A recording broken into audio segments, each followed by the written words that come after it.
съездили в Магнитогорск, как возвращались домой уже, тогда у нас и полетела коробка. Вызвали эвакуатор, машина вообще никуда не ехала. Все сцепление полностью полетело.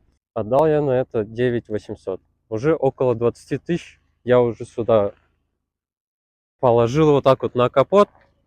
Ладно, коробку мне сделали. Но потом самое главное, что через неделю у меня опять ломается коробка.